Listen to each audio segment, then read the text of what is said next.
Hello, it's Shelley F Knight, bringing you Positive Changes, a self-kick podcast.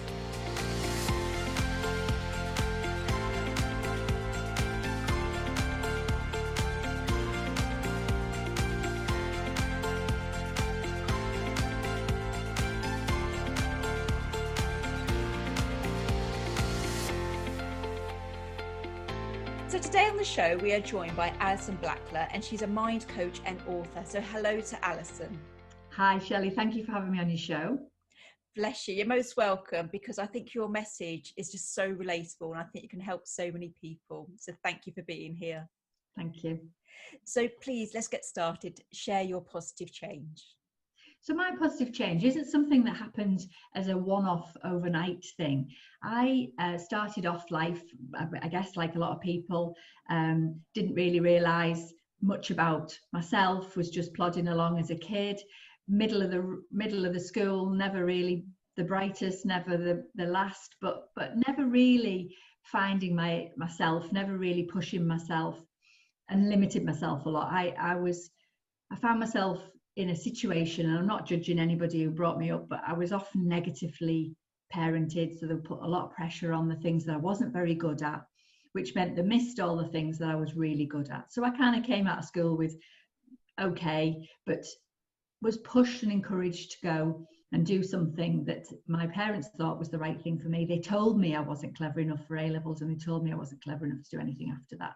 So I went along with that, totally influenced, thinking it was the right thing to do. I continued then to limit myself all through life, really. My choices I made in my career, still part of my story, so it's still, I still gain things out of it, but still very much going along with what I thought, what other people thought I should do. And my first job, I was encouraged to go and work as a personal assistant, I suppose, in hospitals. So that's where I ended up to start with. I worked in the NHS. And I had a great time because I didn't know any different, but still massively limiting myself, putting myself in situations, looking for love, because my parents didn't express particularly the love, I suppose, in the way that the sort of person that I am. So again, all the while, not really sure of who I was. And then I got to, I suppose, my mid-20s, and I started to think, does it have to be like this? Do I have to feel negative? Do I have to feel negative about myself? Do I have to feel like I've got to compare myself to others all the time? Do I have to feel like I'm doing what everyone else wants me to do? And I was desperately seeking that parental approval. So did what I thought people wanted me to do. But that all ultimately made me miserable. But I didn't know I was being miserable, I suppose, because it was just who I was. Did you just sort of, as you say, you plodded along? Is that what you did? Like, you weren't unhappy as such, you weren't depressed, you were just like going through the motions of life? Totally, yeah. I didn't know any different.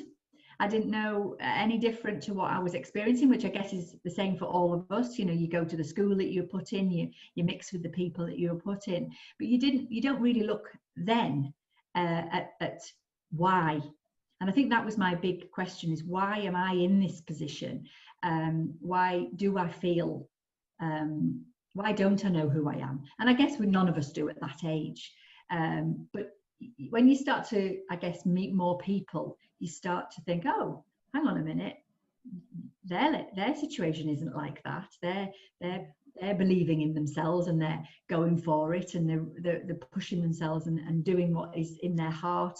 You know, what does Wayne Dyer use? One of his greatest quotes is, you know, don't die with the music still inside you. Well, I didn't know what my music was, but I kind of started to think, why is this happening to me? Do I have to do what everyone else thinks I should do? You know, even down to getting married and things. That everything I was doing was because it was the right thing to do, but actually it wasn't the right thing to do for me. I love it. And I don't mean that I love the fact you was unhappy, but I love the fact that there's no great change. You were just like bumbling through life, and you started this search, which I believe we all go through. I think we all get to a point where you think, hang on a minute, well, how did I end up here? And it is, I mean, I always talk quite passionately that we are born into this world and straight away we're given a name that we didn't choose. I mean, I hate my birth name, hence why I go with a rather cute sounding Shelley. And we do, don't we, just like come in. I didn't have a bad childhood either, Alison, but you just think, They wanted me to be a secretary, to have 2.5 children and a Labrador, you know, by the age I was 24. And I think we can go with it or we can rebel against it. But it's when we start to meet new people, you start thinking, oh, hang on, you know, and it's no rhyme or reason. You can have people who've had really abusive backgrounds and they're really happy and thriving in life. Exactly. So you started this search coming. Yeah, this search coming. And I think, you know, I went to a very, very tiny school where everyone knew everyone. And that was great because I didn't know any different. But when I started to realize that there was a difference, I really did. I mean, for a while, I did push back. You know, I did push back in terms of almost the control, if that's the right word, that I was in. And it wasn't, like you say, it wasn't horrendous, but it was enough for me to think, actually, I don't really want to be doing this. But I did go along with it, Shelley, for years. I mean, I'm not saying that in my 20s suddenly went, oh, hello, I'll find myself. You know, I took well into my 40s before I really sort of started to cement this journey where I started to think, actually, I don't need to listen to what other people think of who I am. I don't need to be that person anymore. But it was hard to suddenly break some of those patterns and be different. And you know, there was a fallout as in terms of the impact, I suppose. You know, people, especially my parents, they didn't agree with anything that I did. I did break out and become the person that actually ultimately I probably should have been. But gosh, you know, the way the mind works, you know, you're being pulled back to the no, don't get too sure of yourself. You know, you make sure you keep those limiting beliefs alive, and it was all that sort of thing. And watching other people overtake me all the time, I was like, what? Why do I need to do this? So I set off on this journey, and one of the ways I did that initially, which isn't necessarily for everyone, but I decided to train to be a counsellor back in the day because I was working in the NHS. So then in those days, counselling was the sort of the place that people went to if you wanted to set off on that career, but learn about yourself, because you learn the techniques on your own stuff. Yeah. So I suppose I started that really curious place of thinking, hang on, does it need to be like this? And that became my journey from that starting point, that I learnt all the techniques and all the skills that I've got that I run with now. I learnt on my own. You know, they talk about getting your skeletons out the closet kind of thing. That's what I did. And I really started to challenge my parents and who I've become, which wasn't easy. And it's definitely a journey, but one of which is worth pushing through. I think that's a really great observation, because I know a lot of people who haven't been helped or didn't have answers in their earlier years go on to do like the counselling and the nursing and things like that. I know I did. Do you know what I mean? You think like, I want to be the one that looks after, make sure everyone's cared for. It's great because then you do find your own healing almost, don't you?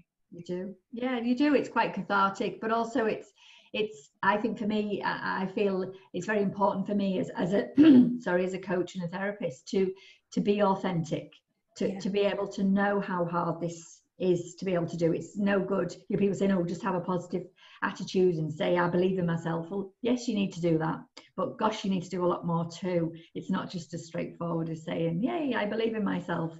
The mind is so powerful. The influences and the way that we live, you know, the expectations of others, the judgment of others. We all fear judgment. We're desperately terrified of what other people will think, and will we be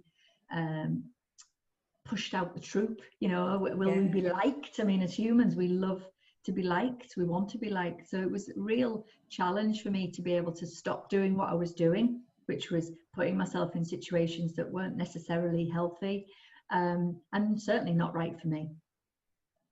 I think it's just so valuable when you're saying, like, you know, you wanted approval, especially in your 20s. When you got into your 40s, you cared less. And that's very much where I am. I'm in my late 40s. I'm in my late 40s, because I'm over halfway. So, in my late 40s. And I am kind of what you say here in the UK, like Marmite, because either you either like me or you don't. And I'm okay with that, Alison. Do you know what I mean? Great place to be.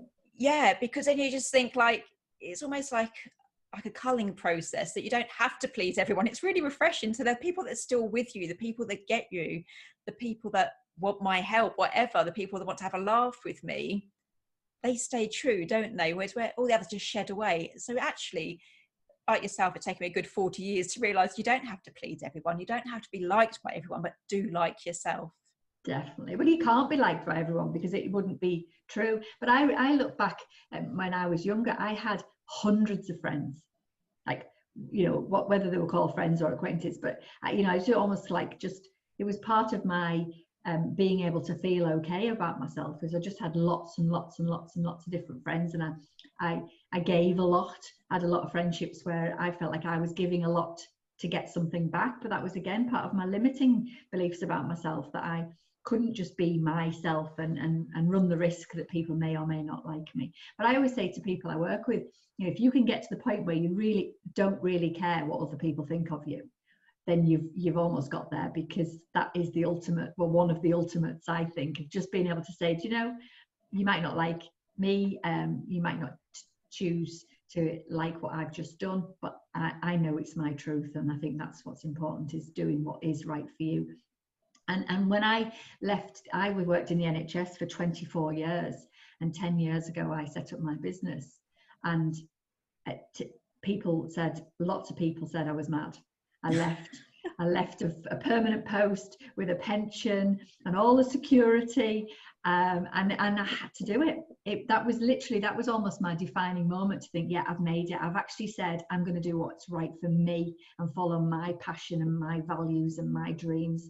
And that was to be able to offer what I do, but without the restrictions of working in the NHS, which is what it had become. I was working as a therapist and counsellor and a support worker in domestic violence and drugs and all sorts of departments, but I couldn't do what I wanted to do, which was really, really help people, because we were restricted all the time. Yeah. So bless you. You left the NHS. I think you left a year before you get the carriage clock for 25 years service. You've just missed out there, but you know, you can seek closure on that.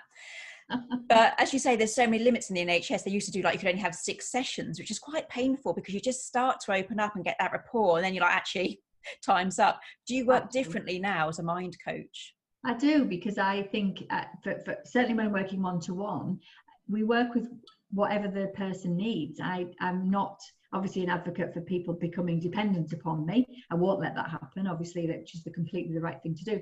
But we were able to look at what works for them. And I, you know, whether it's right or wrong, some coaches do tie people into programs. I don't. I literally let people come for as many as they feel they need. A lot of time I encourage them to go away for a while, and we've worked on their limits. I'm working now less as a counsellor, more as a coach. I use NLP and clean language coaching, so I'm able to really help people get to the real root of their problem. And then go away, go and have some life, and come back and let me know how you got on. And some people I never hear from again, and others definitely come and say, gosh, that works so well. I've now got this thing, because I always think it's a bit like an onion. You know, you when you start to approach somebody like me, you might feel very fragile, and we get rid of all the really loose bits, and then we can start to go into the layers, because the mind is so complex and so difficult to be able to navigate. You know, we don't get that toolkit. That almost not a toolkit. A toolkit and a manual. You know, we don't come with a manual of how to manage yourself. And I think that's where, if people can find a way to find their manual, because it isn't one size fits all. We are all so unique. Yeah, I totally agree with that. Like my first book, Positive Change, is a self-kick book, hence the podcast. There's a mishmash of tools you can do, because everyone's got different journeys. What they're saying, everyone's got a different childhood, but that doesn't dictate how you're going to come out the other end. So I absolutely agree that there's no one way that we can fix people. I absolutely love the way you tell them to, like, go off, have a nice life, and if you need me, I'm still here. I think, to me, I just love it.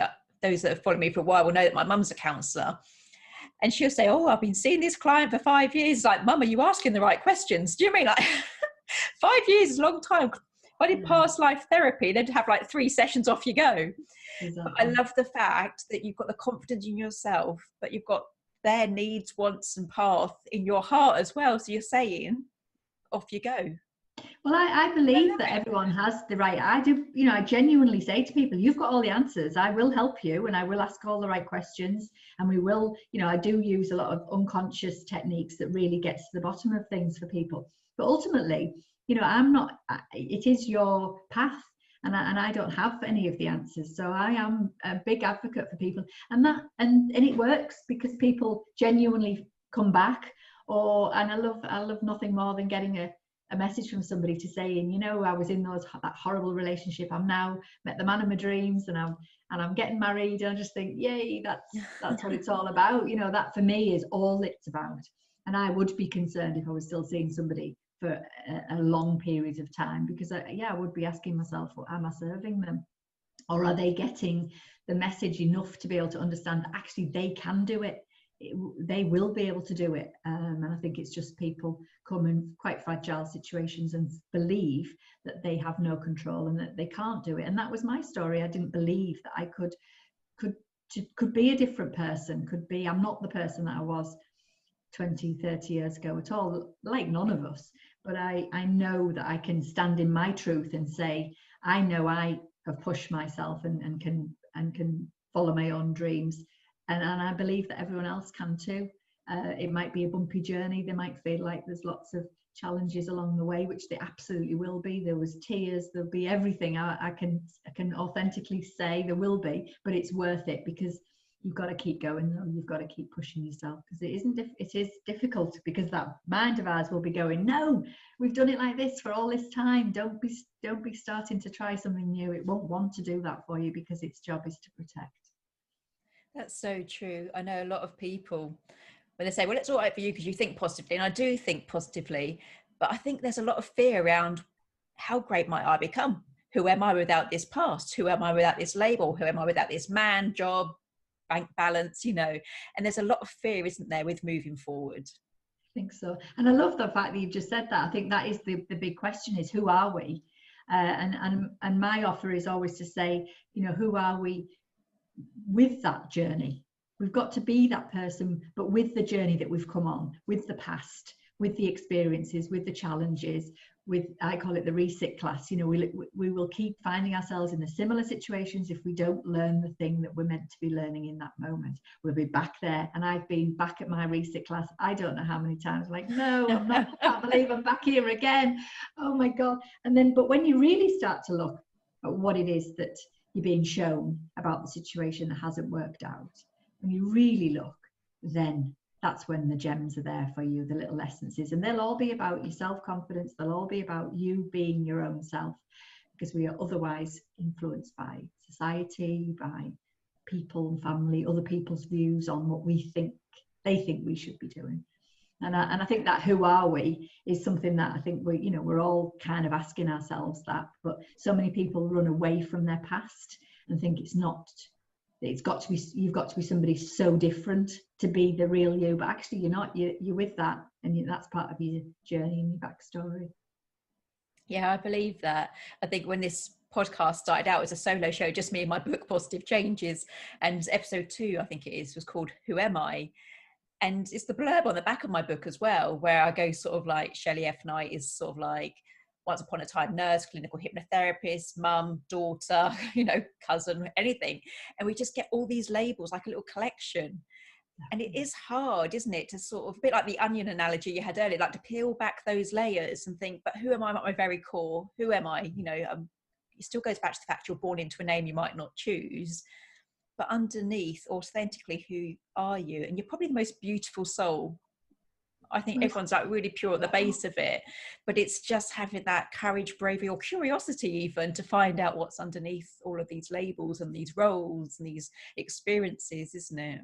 Definitely. And that word curiosity that you've just used there, I think that's one of my most favorite words, but I think it's also one of my most favorite positions, because if you don't know what to do in a situation, or you don't know how to find yourself, or you don't know how to do all of these things that we're talking about this morning, you just be curious. Yeah. Just step back and be curious and just think, wow, I wonder what it is that's happening. I wonder why things just happened again. I wonder why I've just responded to that text message or that situation like that. Why? Wonder why. And in that wondering, all sorts of things can come. But it isn't easy. It isn't easy to choose to be curious. We're much more likely to jump straight into the usual approach and response to things, because that's almost the autopilot that we've all got within us. Yeah, I have found over the years, like through nursing and just working with people as well, that there is that, they don't want that curiosity, they don't want that silence, all that search, do they? So they're sort of like, binge eat, smoke, drinks, go with the wrong man, anything but that, when Yeah. actually that curiosity could make such a big difference. Oh, and I know that if I could rewind mine, we don't have the luxury of a rewind button, but if we did, I know that I was absolutely searching for a quick fix. Yeah, it'll be this, okay, I'll get into this will fix it, and ultimately none of those things really fix it. It's the inner self that's got to fix it, and then those things become part of the picture. And I think that's where so many people do look for answers externally, and actually they are all inside. They're all inside ourselves. Yeah, I truly believe that. It's like the answers were within us, the love is within us. I always think we should start with self-love rather than like, giving our power away and looking for it as someone else. Then you have that term, the other half. And I'm like, no, you're whole on your own. You don't need another half. It's not a fraction workshop. You are whole. So yeah, I agree with that. So people that start in the search or dare to be curious, what is one tool they could start using today? I think that the biggest tool that we've got is to be more aware. Almost self-aware is quite a big topic, but I think we've got to start, before we can change anything, we've got to start being consciously aware of what we're doing, what we're thinking, how we're thinking, because so much of this goes on in autopilot. I believe that 80% of changing anything is being aware. Yeah. Just being aware of what's happening. No judgment, not trying to change it right now, but just noticing. If you notice, when you're able to step back and say, gosh, I've just thought really negatively about myself there, just noticing that that's what you've done. I honestly think you're 80% there to being able to change it. But we must, with that, be very kind to ourselves, because so many people get so frustrated when they realize that they're being negative. They get so frustrated with themselves, which almost fuels the negative thought in itself. So we've almost got to be kinder and just notice if we've suddenly got a response, an emotional response, a physical response to the body. They're sure signs that something isn't quite right. Yeah. And I think just being able to just sit with that and just notice it, just go, oh, it's there again. Okay, right, I've responded in that way again. Right, what is it? And just that, then you can start to think about what's next and, find a way to explore it. Not everybody has to come and talk to someone like me. You can explore it yourself. Write down what it is that you've just suddenly become aware of. Free it from your head. Getting out of your head, I think, is super important as well, because we're also trapped in our heads so often, overthinking things. So by being aware and noticing, it helps slow down that overthinking, thinking about things that are out of your control, noticing that you've just compared yourself to somebody else. Whatever it is that you're noticing, I think, it's a range of things, but just noticing, it stops. It's like a little bit of a stop to the mind, rather than let those negative thoughts run and literally run a rag with you, because they will. They'll, if you follow those thoughts, they will 100% become a truth. I like that. And I'm just wondering, is that to do with the clean language you mentioned earlier? Is that like pure thoughts and nice language? Well, clean language, people often think it's the opposite to dirty, which it's not. But clean language is a technique that I use and train in, actually, where we're able to, as the therapist or as the coach, not get involved in anything that's related to what the person's saying. So the set of questions and the approach that we use keeps you 100% out of what the person is saying, so that you're not influencing in any way by your questions. You're literally keeping it clean, because you're only using a set of very specific questions and everything that the person is saying. So whether that is a metaphorical thing, whether that's an emotional, physical response, or whether that's words, and that keeps everything out of drama, which is usually what's causing most of us the biggest challenges, isn't it? We're all in drama with ourselves, or we're in drama with each other. But that can even happen in a therapeutic situation if we're not careful. Why do you think people are dramatic? Do you think it's because they like that rush, that to feel alive, to be noticed, or because they've observed it? Why do you think people are dramatic? I mean, it can be learned behaviour. It can be an absolute response. So you respond in an aggressive way to absolutely everything, which can be a learned behaviour. But I think it's quite primal, really. If the brain interprets anything as fear, or this isn't going the way I want it to go, so could be it's not going the way I want it to go, which means that's a fear-based response, because we feel threatened, we feel socially threatened. The part of the brain that gets hold of every piece of information initially is 5 times quicker than any rational thinking. So the response is instant. Ugh, I don't like that. It's instant. So we're in drama, we're shouting, we're wanting to run away, we've frozen and we don't know what to do.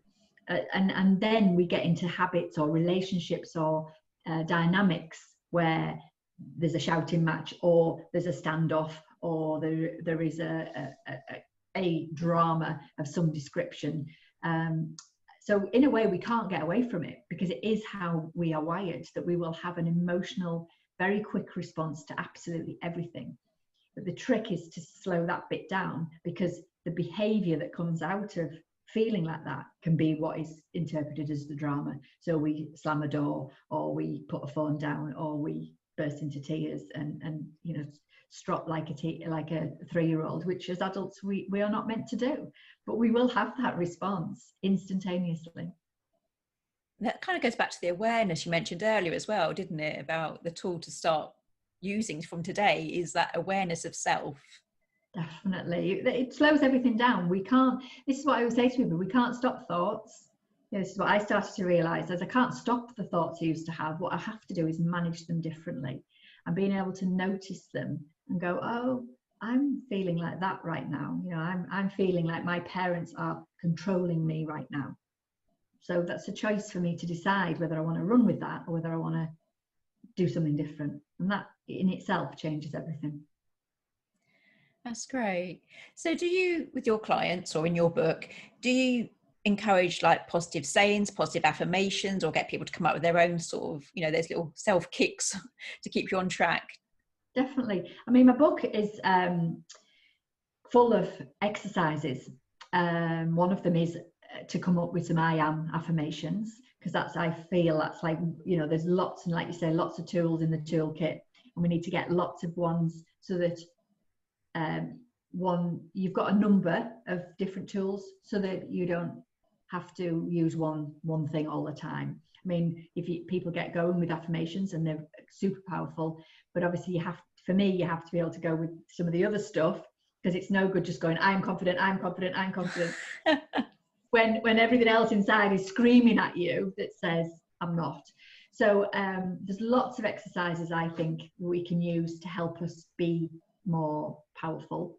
Some of them are around being more aware. Some of them are around being able to let go, to notice a technique that allows you to let go of that thought that's just come. Some of them are what I call reframing. So being able to look at your thoughts or your behaviors from a different angle or a different perspective. And then some of them are the language that we use. So an affirmation is obviously a language structure, but we can look at other languages, I think, that help us I was shoulding all the time when I was feeling unsure of myself. I should have done this, I shouldn't do this, I should be doing this. Being able to change the structure around things like that, using the word but.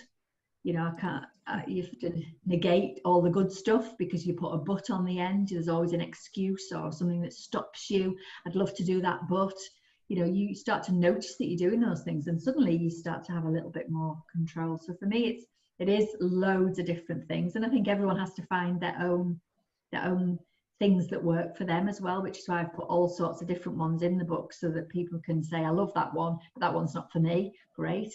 And hopefully the next person will be saying, oh, well, I like that one, because it is personal. And I think we need to find our own truth. Some people need to get off and go and have a big walk in nature. That's massively one of my own personal safe places, is to be in nature. But that isn't for everyone either. Most people love being outside, but not everyone. So some people prefer to be snuggled up on a sofa, but as long as they're not snuggled up in a sofa in their bad state, because that just creates more problems. I was smiling as you said about but, because we say that in our house. The children say this beautiful thing that happened at school. Then they say but. And I said, when you use the word but, you delete everything that went before it. Do you mean it's just an excuse and you're not really believing what you've said? So I did smile at that. Yeah, Bless you. You've shared so much great advice today, so many tools and that. But what's the best piece of advice you've ever been given? Ever been given, I would say, a guy called Tommy, many years ago. I was sharing a challenging thoughts that I had around some guy that was a waste of space, and he said to me, why have you got people in your head rent free? And I just use that. It's in my book. I've used that myself so often, just being able to just think, why am I even giving this person or these people entertainment in my head? You know, it's like, would you let a burglar come into your house and use all your stuff and use up all your space and eat all your food? No, you wouldn't. So why do we have these people in our heads going round and round and round? And actually they're rent free. They're not giving you anything. So why do we hold on to them? And I think that's probably one of the, I mean, there's so many that people have shared or I've read. You know, there's lots of people I follow myself personally who have some great things. But I think the other thing as well is to try and stop yourself comparing yourself to others, because what others think about us is actually nothing to do with us anyway. Yeah. And I think that to me also is a very powerful position. It's great when you get there, but it's a journey to get there. Thank you so much for sharing your journey. I've absolutely loved it. Thank you.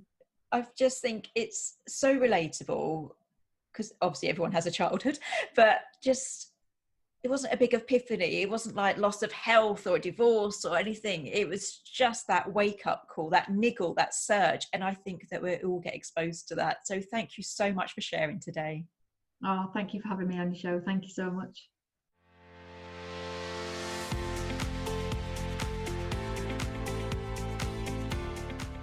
If you enjoyed today's episode, please ensure you subscribe and do leave a positive review.